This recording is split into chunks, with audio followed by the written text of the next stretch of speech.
दोस्तों, 5 ऐसे अद्भुत नियमों के बारे में आपको जानकारी प्रदान होगी, जिसमें कि अपने जीवन में इन 5 नियमों का अनुसरण यदि आप करते हैं या इन 5 नियमों को जीवन में उतारते हैं, निश्चित तौर पर आपकी सभी मनोकामनाएं, सभी मनोरथ और सभी कार्य पूर्ण रूप से सक्षम हो जाएंगे।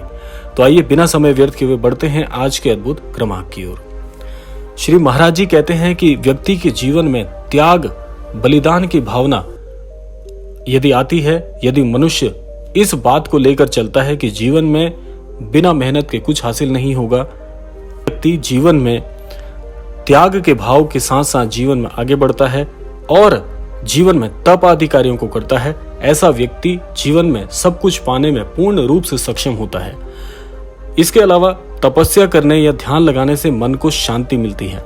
मनुष्य को जीवन में कई ऐसी बातें, जो व्यक्ति जीवन में तप आदि कार्यों में संलग्न रहते हैं, तप आदि कार्यों से जीवन में मार्गदर्शन हासिल करते हैं, ऐसे व्यक्ति के लिए जीवन में संपूर्ण चीजों को, संपूर्ण मनोरथों को पूर्ण करना बड़ा ही सफल हो जाता है। इसके अलावा तपस्या करने या ध्यान लगाने से मन को बहुत शांति मिलती है। मनुष्य के जीवन में कई बातें होती हैं जिन्हें समझ पाना कभी कभी मुश्किल हो जाता है।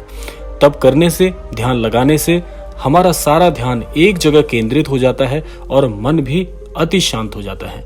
शांत मन में किसी भी समस्या का निवारण आपको प्राप्त हो सकता है। यानी कि जिस व्यक्ति का मन अंतर मन से पूर्णतः शांत है, जीवन में यदि ऐसे व्यक्ति के कोई संकट चल भी रहे होते हैं तो उस प्रकार से शांत मन से उन संकटों से स्वतः ही मनुष्य अपनी परेशानी हल कर सकता है। साथ ही ध्यान लगाने से कई मानसिक और शारीरिक रोगों का भी नाश होता है, जो कि हमारे विज्ञान के द्वारा भी वैज्ञानिकों के द्वारा पूर्ण रूप से प्रमाणित किया जा चुका है। तो यह था पहला नियम। जीवन में तप आदि कार्यों को करना आज से ही प्रारंभ करिए। तप में बहुत सारी चीजें आ जाती हैं, जिसमें ध्यान लगाना, ईश्वर को याद करना, सुमिरन करना, दान पुण्य आदि कार्य करना, ये सभी प्रकार के तप कहलाते हैं, जिसको जीवन में अवश्य लेकर चलना चाहिए। बढ़ते हैं दूसरे नियम की ओर। दूसरा नियम है, श्री महाराज जी कहते हैं, जो व्यक्ति जीवन में संतोषित रहता है, यानी कि जितना ईश्वर के दया से, ईश्वर की कृपा से आपको जीवन में हासिल हो गया, उस पर आपको संतोष करना चाहिए। अधिक लालच, इसके अलावा लोभ आदि जीवन में ना करें, जो कि जीवन को आपके शिथिल बना देता है। मनुष्य के जीवन में कई इच्छाएं होती हैं, हर इच्छा को पूर्ण कर पाना संभव नहीं होता। ऐसे में मनुष्य को अपने मन में संतोष अर्थात संतुष्टि रखना बहुत जरूरी होता है। असंतोष की वजह से मन में जलन, लालच जैसी दुर्भावनाएं जन्म लेने लगती हैं, जिनकी वजह से मनुष्य गलत कार्यों में संलग्न हो जाता है और गलत कार्य करने को सदैव तैयार भी हो जाता है। सुखी जीवन के लिए इन भावनाओं से दूर रहना बहुत आवश्यक है। इसीलिए मनुष्य हमेशा अपने मन में संतोष का भाव लेकर चले, यही मनुष्य की भलाई के लिए सबसे महत्वपूर्ण कार्य है।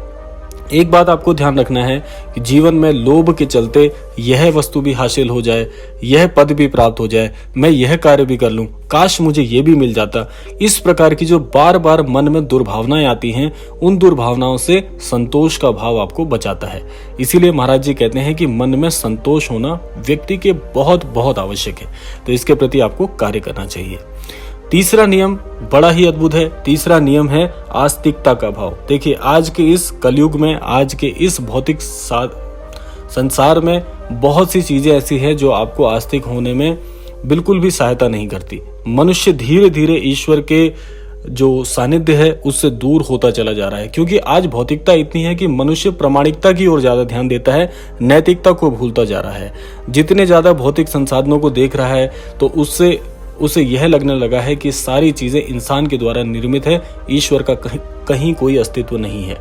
तो इस आस्तिकता का अर्थ होता है कि देवी देवताओं में विश्वास रखना पूर्ण रूप से। और विश्वास का अर्थ है अंतर मन से विश्वास रखना, केवल मानना नहीं। मनुष्य को हमेशा ही देवी देवताओं का स्मरण करते रहना चाहिए।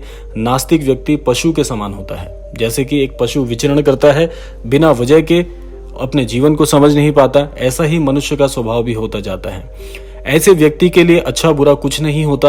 वह बुरे कर्मों को बिना सोचे समझे बड़ी आसानी से कर लेता है, जिसके लिए उसे किसी का भय नहीं रहता। और भय बिन होत न प्रीत, यानी कि जहाँ भय नहीं है वहाँ प्रेम का भाव जागृत ही नहीं हो सकता। तो इसीलिए जीवन में सफलता हासिल करने के लिए आस्तिकता की भावना का होना जीवन में परम आवश्यक है। इस पर आपको कार्य करने की भी आवश्यकता है। इसके अलावा महाराज जी कहते हैं, जो कि महाराज जी के मुख्य शिक्षा स्तंभों में से एक है, वह है दान करना। यानी कि जीवन में हिंदू धर्म में हमें बताया जाता है कि दान का बहुत ही महत्व होता है। दान करने से पुण्य आपको जीवन में मिलते हैं।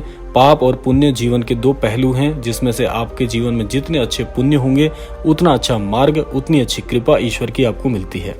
दान करने पर और भी कई इसके कारण हैं, जैसे आप अगर दान पुण्य आदि करते हैं तो इससे जो आपके ग्रह, नवग्रह जो होते हैं आपके जीवन से पूरी तरह जुड़े रहते हैं। तो इसलिए जो आपके ग्रह होते हैं उनके सभी दोषों का भी नाश होता है। कई बार मनुष्य को उसकी ग्रह दशाओं की वजह से भी कठिनाई आती है, जैसे ज्योतिष आदि में बताया जाता है। तो दान देकर या अन्य पुण्य कर्म करके ग्रह दोषों का निवारण किया जा सकता है। मनुष्य को अपने जीवन में हमेशा ही दान करना चाहिए। और महाराज जी कहते हैं, जो व्यक्ति दूसरों की सेवा के लिए अपना संपूर्ण जीवन लगा देते हैं, ऐसे व्यक्ति के लिए स्वयं श्री महाराज जी सोचते हैं। और जिस व्यक्ति के लिए महाराज जी सोच रहे हों तो आप जान सकते हैं कि महाराज जी कितना अच्छा उसके जीवन में कर सकते हैं।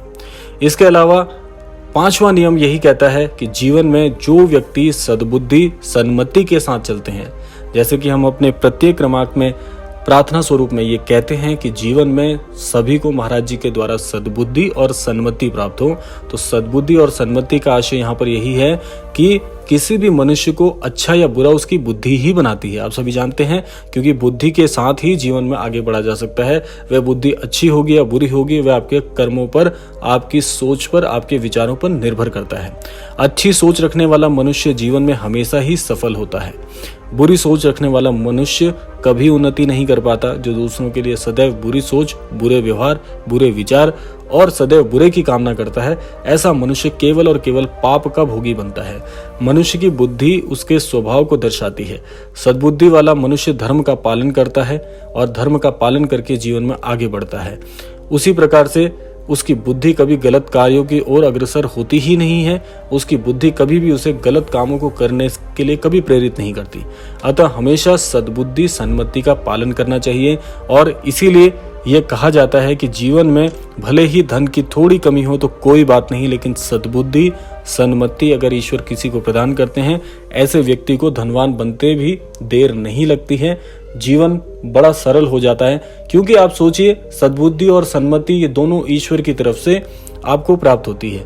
और ईश्वर सदैव आपको ऐसी बुद्धि देते हैं जिससे आप अपने जीवन का निर्वहन बड़ी ही सरलता के साथ, बड़ी सुगमता के साथ धर्म संगत होकर कर सकें। इसीलिए सदैव ईश्वर से कभी भी कोई प्रार्थना यदि आप करते हैं तो यह वाक्य, यह प्रार्थना में अवश्य शामिल करें कि हे ईश्वर, मुझे सद्बुद्धि और सन्मति प्रदान करें। क्योंकि जिस व्यक्ति के पास सद्बुद्धि और सन्मति आती है, ऐसा व्यक्ति सदैव धर्म संगत होकर कार्य करता है। जीवन में कभी भी बुरे कार्यों की ओर अग्रसर नहीं होता और जीवन को स्वयं ही सफलता की ओर लेकर जाता है। तो यह था आज का अद्भुत क्रमांक। आशा करते हैं कि ये पांचों नियम आपके जीवन में शामिल हों। जल्दी आपको ईश्वर की तरफ से ये पांचों नियमों के लिए सद्बुद्धि प्राप्त हो। इसी कामना के साथ विदा लेने का समय आ गया है।